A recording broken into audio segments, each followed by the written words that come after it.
Jody, what attracted you to the role of Mother Anastasia, and what do you like most about her character? Okay, so what attracted me most to the role of Mother Anastasia was, first of all, just knowing that I was going to be in Kogonada's hands, because really, like, that's how I found out about it, is he called me and he said, so I'm going to do this Star Wars TV show. And I was like, Star Wars, Kogonada, actually, Kogonada, Star Wars. It was just like win-win. And then, he began to tell me about the character, and he, we've had so many conversations over the course of our, creative relationship. And he started speaking to me about some of the things that, like, we had spoken about, in my personal life as a mother. And I just really was interested and excited at the opportunity to play this powerful witch mother, which I really feel like is me. Rebecca, describe your character, Vernestra. What could you relate to about her as a person? Vernestra Rowe is an elder Jedi master, revered. She has found herself in this position, this sort of liaison position between the Jedi and the Senate. She's over 116 years old. And that's really what I could relate to the most, being 116. Just kidding. I loved how straightforward she was on the page, how she just was, I think because of her age and because she sort of feels as if she's seen it all, she's just, taking care of things. And I really liked how economical she was with her energy and her time. And I love the way the character develops over the course of the season. Jody, tell us a little about Mother Anastasia's motivations and her powers. So, Mother Anastasia she represents, and she's a very powerful figure, and I guess I'll start with her powers. She wields the Force, but not in the same way as a Jedi does, or a Sith. I think what makes her powerful, and that's what kind of drew me to her as well, is that she is seeking to protect her family. Her coven, the Witches of Brendok, their way of life, which is in many ways threatened by the Jedi because it doesn't exist in like, if you would say that there's sort of this binary of like what makes sense for a person who's using the Force, they don't exist in that space. And so because of that, like with any unknown, right, it's a threat because we don't understand it. And I think she knows that. And because of that, she's fiercely protecting those around her. Her powers of creation are unmatched. And that also makes her someone who needs to be very careful about what she's teaching and how she's protecting those around her. How does it feel to be part of Star Wars? What did you enjoy most about the experience? Oh God. I am so excited to be a part of this show. I am so excited for people to see what Leslie Headland has made. As I came onto the project, I obviously know about Star Wars and have seen everything, but I think going to Celebration is what really, just brought home what this means to people. I found it incredibly moving. I could not stop crying the entire weekend, even just pulling up to like the stadium we were in, families and, all dressed up together. I just started crying. So it means a lot to be a part of the universe, and I'm so excited for the premiere tonight. Yes, it means a lot to be a part of this. And what makes it mean the most is seeing how much it means to so many people across generations, across cultures, across any sort of defining characteristic about a human being. You'll find a Star Wars fan in every walk of life. Mm-hmm. And I think that's something that makes it so special. And then to get to create a world that is adding something to the universe that people haven't necessarily seen before, that's really exciting. I just can't wait for people to see it. I think I know that one of the biggest things that struck me when I joined this project was how fierce of a star we had in Amandla. Mm-hmm. And I can't wait for people to see this character that she's built. Characters,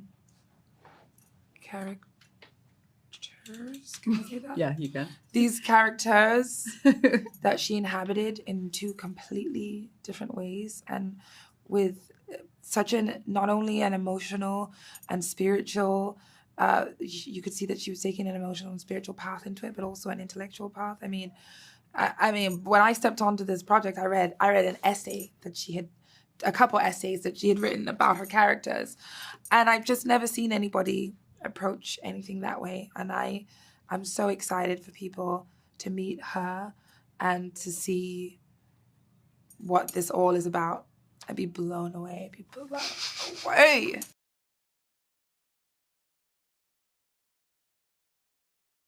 This is for Daphne. How does it feel to be part of Star Wars?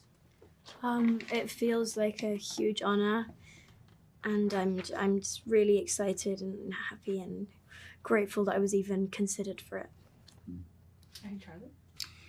Oh gosh, it feels like entering in a legacy, being a part of Star Wars. It feels like you're part of a generational history, which is what I'm most excited about. To have my father turn to me and say that he's excited to me be in something that he remembers watching as a young man is it's the best gift. But it's also terrifying to live up to it in the best ways. And Manny? Ooh, it's all the feelings, but definitely one of excitement. Pride is a big one, especially taking on something that feels completely new and different. Like so proud of what we've been able to accomplish with the Acolyte. And Manny, tell us a little bit about your character, Kimir.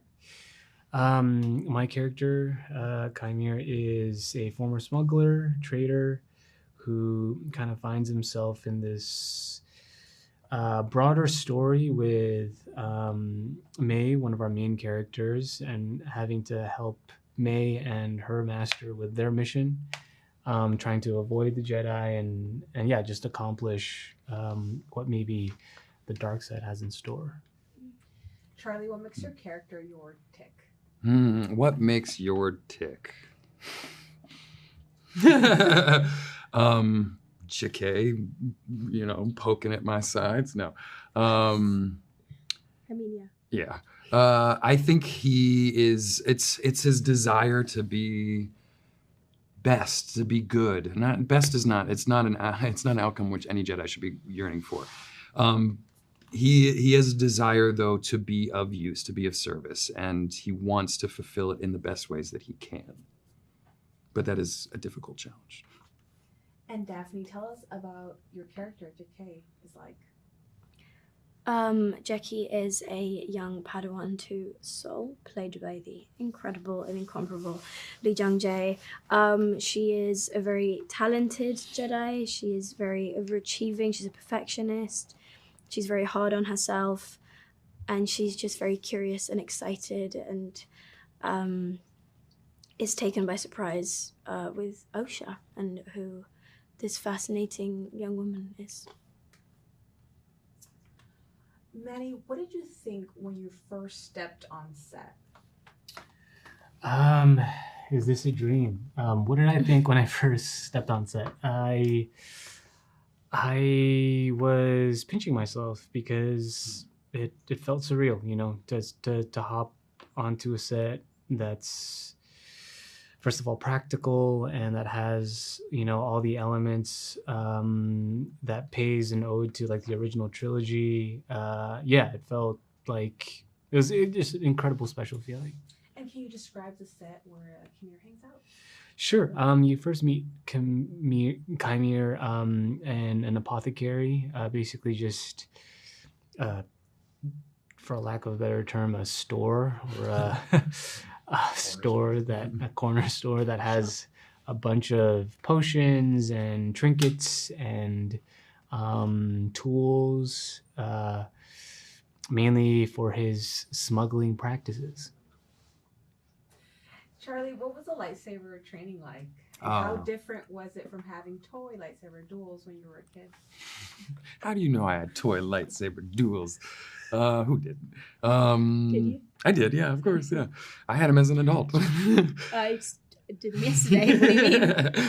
Our lightsaber training was some of the coolest aspects of being involved in this project. I will say I coupled it with the Force training, which I felt like the two were so mirrored, or at least they coexist in the same.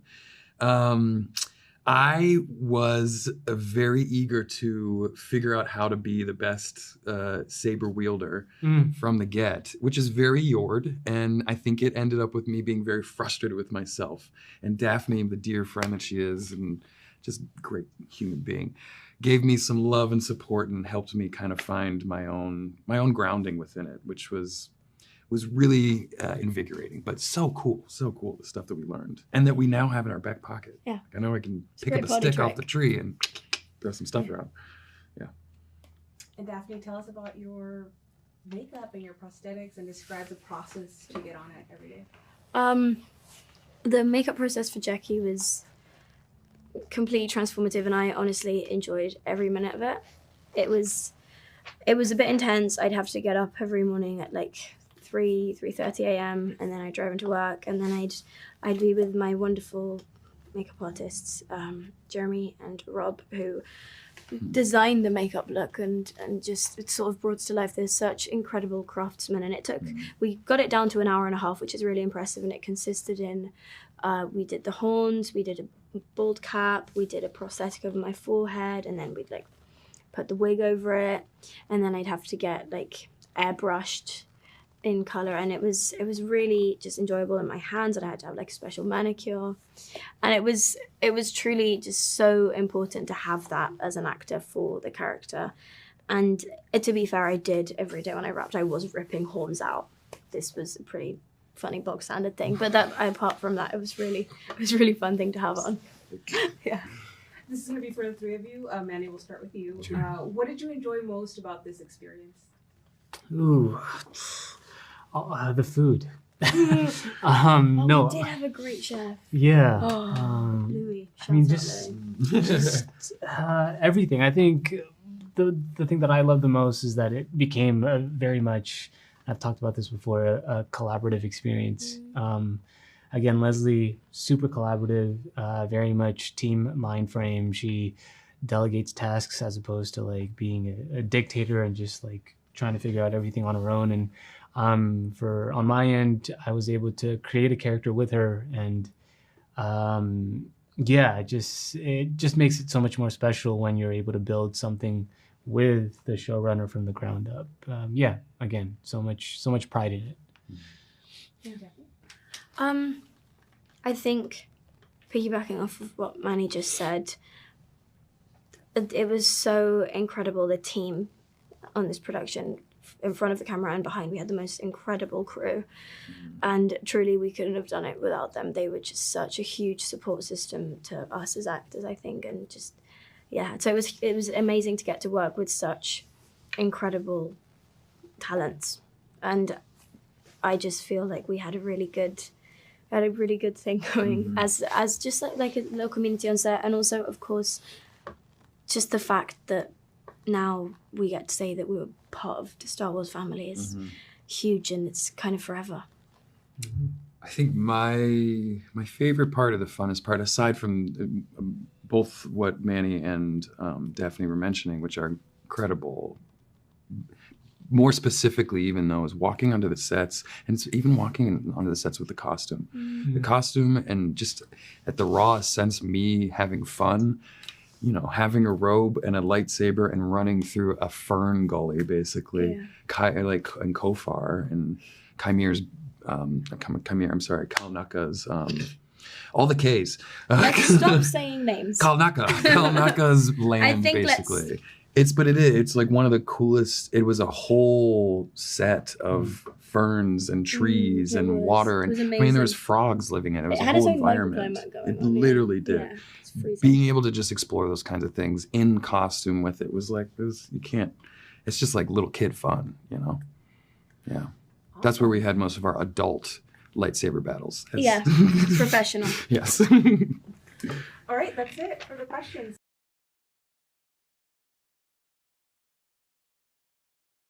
How do you feel about becoming part of Star Wars? 스타워즈 프랜차이즈 참여에 대해서 기분이 어떠세요? 너무 영광스러운 일이고요. 어렸을 때서부터 스타워즈 팬이었고 그리고 또 항상 그 스타워즈 시리즈들이 나올 때마다 즐겨봤고 그냥 팬 중에 한 명이었는데 제가 여기에 출연을 한다라는 것이 처음에 정말 믿겨지지가 않았고 지금도 역시 그 촬영을 다 한 이 아콜라이트를 홍보하고 있다라는 것도 사실 아직까지 이렇게 현실적으로 잘 느껴지지는 않습니다.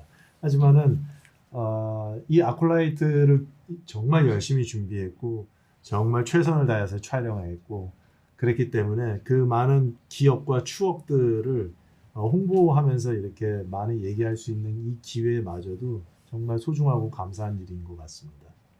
Yeah, I feel extremely honored to be part of the Star Wars franchise. And, you know, I was a Star Wars fan from when I was a little boy, that it feels really unbelievable that I'm even sitting here now promoting it with the Acolyte. And we work so hard on the show, work so diligently. So I am hoping that, you know, the audience is able to see that. What type of training did you do to prepare for the role? And can you wield a lightsaber now with confidence? 어떤 트레이닝을 임하셨나요? 그리고 이제 광선검을 쓰시는데 자신감이 있으신가요?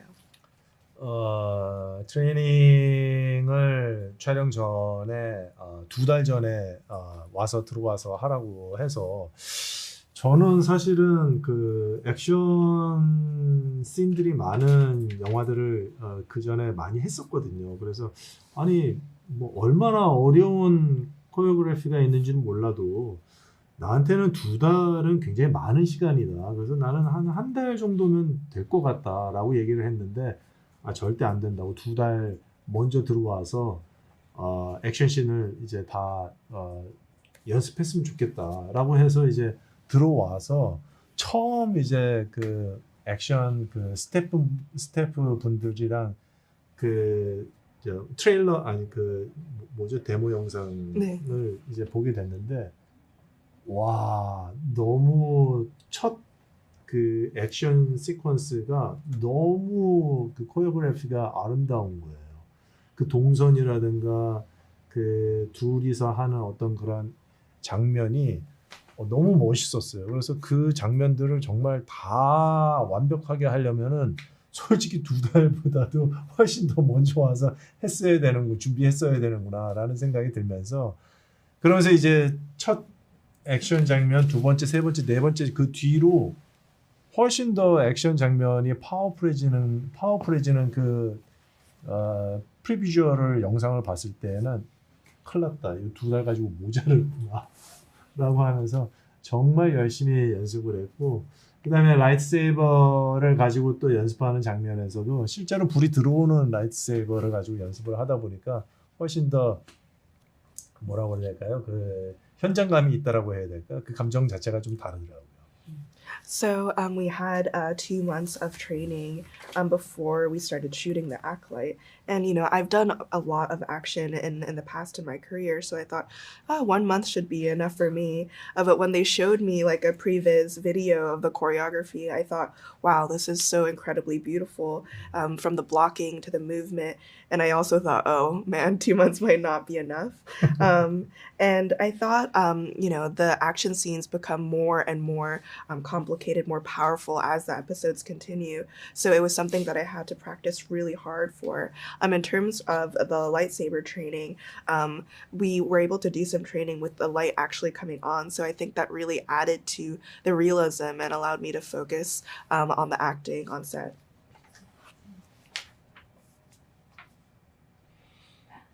What did you enjoy the most about this entire experience? 이 경험을 하시면서 가장 즐거웠던 순간이 뭐가 있었을까요? 아무래도 감독님하고 이 에콜라이트 전체 이야기와 그 다음에 소울 캐릭터에 대한 이야기 그리고 또 다른 캐릭터들하고의 이 관계성에 대한 이야기를 나눈 게 가장 재밌었던 추억인 것 같고요. 여전히 저는 레슬리 감독님이 이 시나리오를 너무 훌륭하게 잘 썼다라고 생각하고 본인이 상상한 그 여러 새로움과 이 스타워즈 유니버스 안에서 기존에 있었던 이야기를 굉장히 잘 혼합시킨 게 아닌가라는 생각이 들면서 정말 진짜 너무 노력해서 잘 쓴 시나리오인데 역시 촬영도 잘 마친 것 같아서 지금으로서는 너무 기분이 좋습니다. So I think it really has to be my favorite memories, like all the countless conversations I had with director Leslie about the story, about the character, and about the relationships. And, you know, when I read the script, I thought it was so fantastic because it combined an element of the freshness of Leslie's take, but also melted into the world of the Star Wars universe. So now that we've finished shooting, I really feel so grateful to have been a part of it. That's a cut.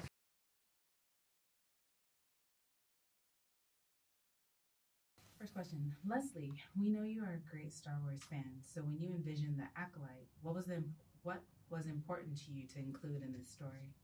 It was important for me as audiences were brought into this world that they both felt like it was a clean entry point. They didn't necessarily need to know Star Wars backward and forward in order to enjoy it, but that fans of the franchise and of the EU and of the High Republic books would recognize a lot of things that they already knew and that they expect from this type of media. So I wanted to do both, honestly, when I approached this. And I hope that the show captures both of those audiences.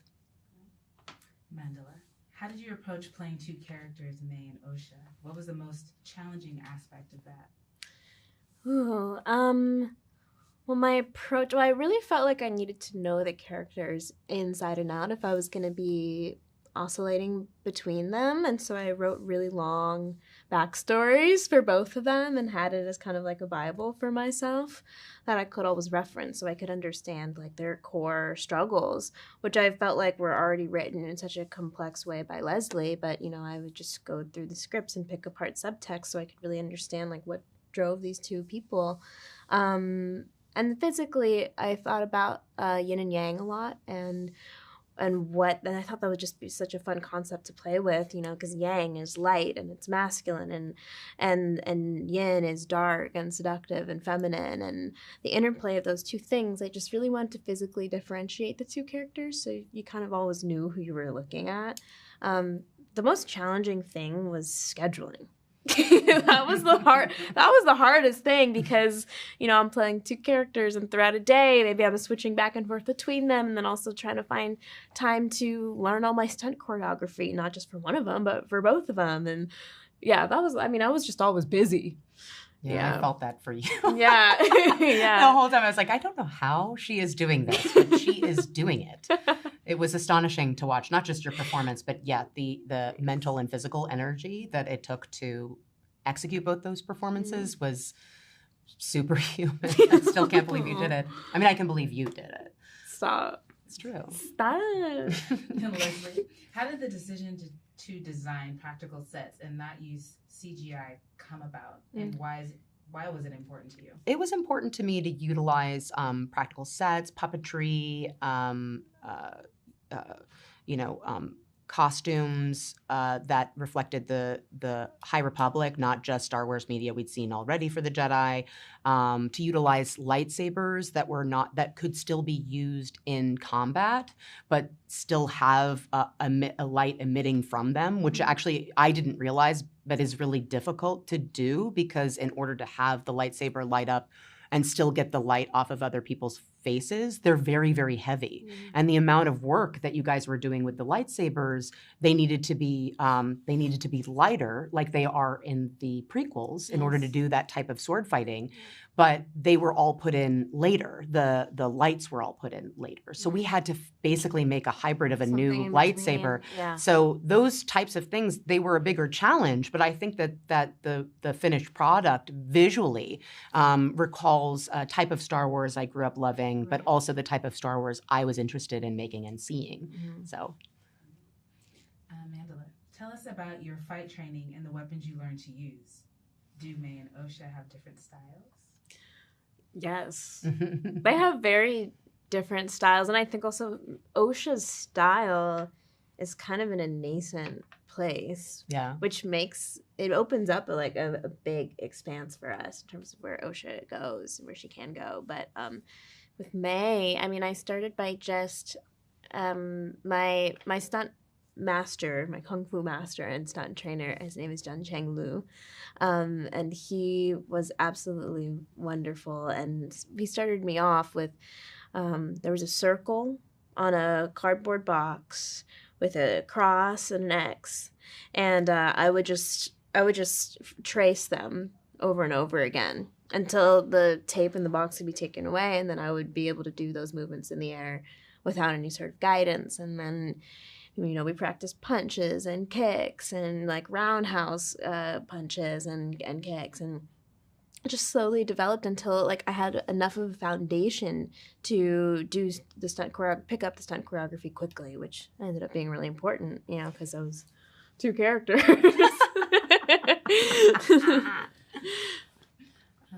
Leslie, tell us about casting Amandla and why she is perfect for the role.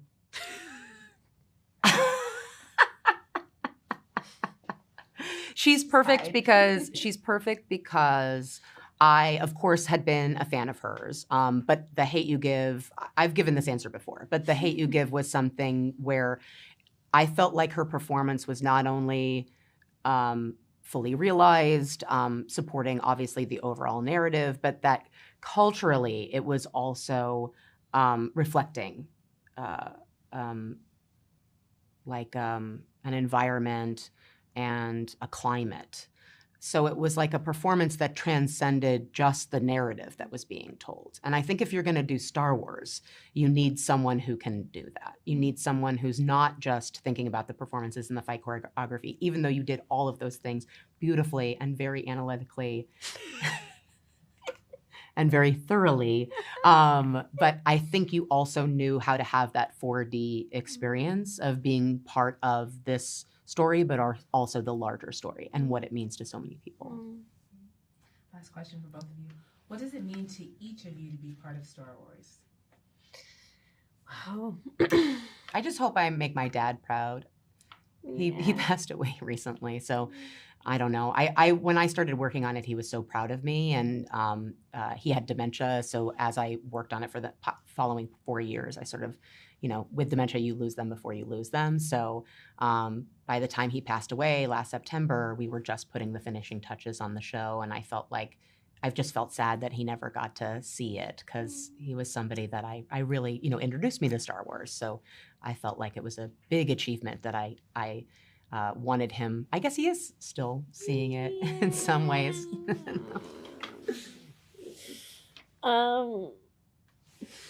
That was a deep answer. Probably not what you were looking for.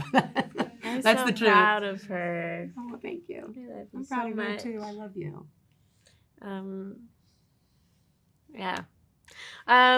What does it mean? Try to follow that up. Yeah. Go ahead, try. It means I mean,